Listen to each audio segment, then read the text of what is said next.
Boston, क्या Boston क्या लिखा है? बॉस्टन क्या आप दोनों एक ही हो? हाँ जी। अच्छा फिर आप बैठ जाओ। सर सबसे पहले तो बैठ जाओ, आपका बैठ जाओ। सर सबसे पहले तो आपका बहुत बहुत धन्यवाद। आपने हमारे जैसे एरियो को विकसित करने का काम करा है, जो जब से हरियाणा बना है तब से हुआ ही नहीं सर। इसके लिए तो हाथ जोड़ के आपका सबसे पहले धन्यवाद। अब रह क्या गया वो बताओ। सर मेरी 2 निवेदन है और मैं आपके घर का छोटा सदस्य हूँ, आप मान लोगे भी जी सर। सर सबसे पहली तो ये कि मैं इंद्री से आता हूँ, इंद्री में एक भी लाइब्रेरी नहीं। बच्चा नशे की तरफ बढ़ रहा है और आपराधिक कार्यक्रम की तरफ बढ़ रहा है, तो लाइब्रेरी होगी तो सर ये इन चीजों में बंद हो जाएगी सर। और मैं पिछले 2 विधायकों से ये पर्सनली कर चुका हूँ डिमांड सर।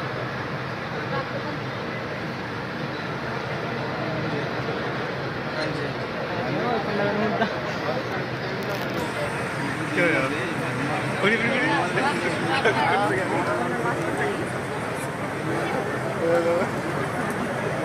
देखिए मैंने एमएलए साहब से बात कर ली है। हमने वहाँ म्यूनिसिपैलिटी को 2 करोड़ रुपया नई बिल्डिंग के लिए दिया है।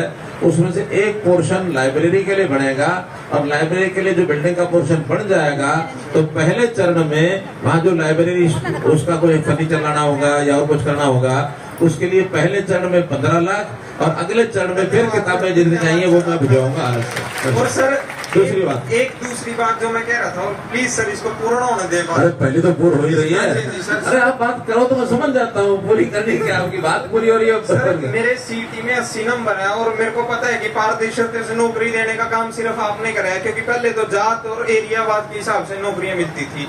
सर मेरा 57 को पेपर नहीं था, क्योंकि मैं पहले ही सर 4 ग्रुप में कहीं हूँ, तो सर मेरे को 56 का देना था। तो प्लीज सर, तो 41 क्वेश्चन सर वही रिपीट कर दिए और मेरे 83 क्वेश्चन बन रहे हैं सर। और जो बच्चे वो देख गए ना क्वेश्चन, उनके 92 नंबर बन रहे हैं सर। मैं कैसे कम्पीट करूंगा? ना तो मेरे पास 5 नंबर है, तो मेरा तो मौका खोया गया जी। और ये पूरे युवाओं की रौनक क्या जी? ऐसा है?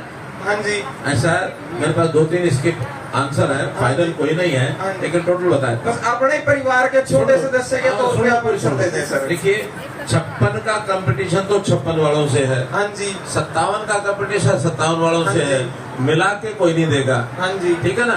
तो वो जो आंसर अगर क्वेश्चन रिपीट भी हुए हाँ जी। तो 56 में हुए हैं, हाँ जी। 57 में तो नहीं हुए। पर बच्चे तो 30 कॉमन है सर। हाँ जी, कॉमन भी हो या ना हो, हाँ जी, उसमें पहली बात तो ये किसी का दोष अगर किसी का हो सकता है तो पेपर सेंटर का हो सकता है। तो सर बच्चों के अरे ऊपर सुन लो, अब मैं सिर्फ पूरी बात सुन, और जो मैं बता रहा हूँ वो फाइनल होगा, आप मुझे बोलने की जरूरत नहीं है। इसलिए वो जो कसूर है तो पेपर सेंटर का है।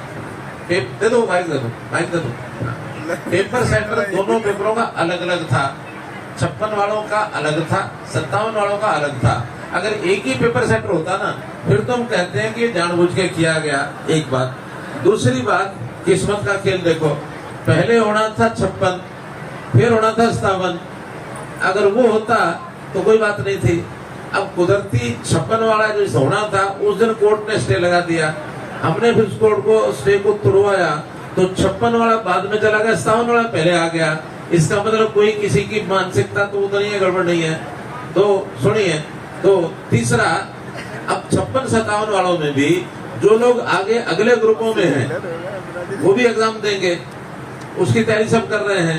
ऐसा तो नहीं कि 56-57 के वहां भी आएंगे, कोई इक्का दुक्का आ भी सकते हैं। क्यों? जब अलग अलग एग्जामिनर होता है ना, वो प्रश्न अपने ढंग से पढ़ाता है, कौन कहाँ से उखाला है पता थोड़ी होता है। सिलेबस फिक्स है, उस सिलेबस में जो संभावनाएं हैं वो होती है 500-600 क्वेश्चन की। 500-600 में से 100 इतने उठाने हैं, 100 इतने उठाने हैं, वो कहीं 20, 30, 15, 25 आ ही सकते हैं। सुनो 43 भी है तो आ सकते हैं, नहीं आने की संभावना नहीं है। अरे सुनो, अब मैं उसमें बहस नहीं कर रहा, मैं तो आपको तो इसमें से अब कुछ नहीं निकलेगा। अगला विषय, ये सारा विषय कोर्ट में गया हुआ है, कोर्ट के अंदर सुनवाई चल रही है। कोर्ट ने कहा कि आप एग्जाम लेके रिजल्ट तैयार करके डिक्लेयर नहीं करोगे। जब हम फैसला करेंगे कि इन 41 प्रश्नों के हिसाब से क्या रिजल्ट निकालना है वो तब निकलेगा। कोर्ट कहेगा ठीक है तो निकाल देंगे, कोर्ट कहेगा ठीक नहीं है तो जैसा कोर्ट कहेगा वैसा कर देंगे। हमने अपने हाथ में कोई बात रखी नहीं है। ठीक है, अगली बात, जो ग्रुप सी वाले हैं वो +2 के लोग हैं, और ये ग्रेजुएशन में उसमें भी है। हाँ, अब ग्रुप डी तो है वो 10th वाले हैं। हाँ, लेकिन ग्रुप डी में भी ग्रुप डी में भी सुनो भाई सुनो, मुझे सारा पता है। मैं इसके अलावा करना तो चंडीगढ़ आ जाना। मैं इन लोगों को समझा रहा हूँ, आपको नहीं, आपको सब पता है, मैं इनको बता रहा हूँ। तो ग्रुप डी में भी ये सारे +2 वाले वहां भी जाके बैठने वाले हैं।